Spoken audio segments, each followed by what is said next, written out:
যদি কেউ চাঁদা নেয় তাহলে তাদের ছবি ভিডিও সংগ্রহ করে আমাদের দিবেন। সকল ব্যবসায়ী আমাদের বাসিন্দা ভাইরা যারা আছেন সবাইকে বলতে যাচ্ছি, আজকে থেকে ইনশাআল্লাহ ঢাকা 14 আসনের এলাকায় চাঁদাবাজি মুক্ত ইনশাআল্লাহ। আমরা চাঁদাবাজি করি না এবং কাউকে চাঁদাবাজি করতে দেব না।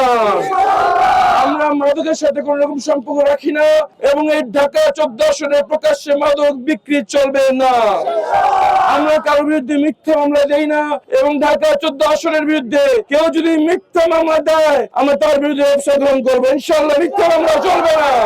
আমরা জবাবদিহিতামূলক স্বচ্ছতার ভিত্তিতে একটি ইনসাফ ভিত্তিক বাংলাদেশ গড়ব।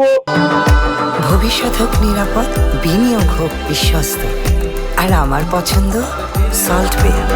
ওয়েলকাম টু সল্ট বে।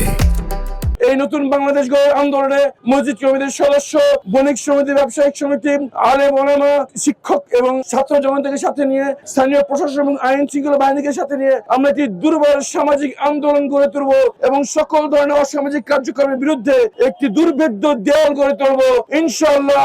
ঢাকা 14 হবে সারা বাংলাদেশের জন্য আদর্শ স্থান ইনশাআল্লাহ। চাঁদাবাজি বন্ধ ইনশাআল্লাহ। আমরা আছি আপনাদের সাথে, কাউকে চাঁদা দিবেন না। আমরা ইনশাআল্লাহ এখন থেকে আমাদের এই আসনে কোনো চাঁদাবাজি চলবে না ইনশাআল্লাহ। চাঁদাবাজদের আগে রাজনীতিবিদদের সাপোর্ট দিত, এখন থেকে দিবে না কেউ ইনশাআল্লাহ। আপনারা কাউকে চাঁদা দিবেন না। যদি কেউ চাঁদা নেয় তাহলে তাদের ছবি ভিডিও সংগ্রহ করে আমাদের দিবেন ইনশাআল্লাহ। আমরা তাদের বিরুদ্ধে অ্যাকশন গ্রহণ করবো। আজ থেকে চাঁদাবাজি বন্ধ ইনশাআল্লাহ। কোনো চাঁদাবাজি চলবে না এখন থেকে ইনশাআল্লাহ।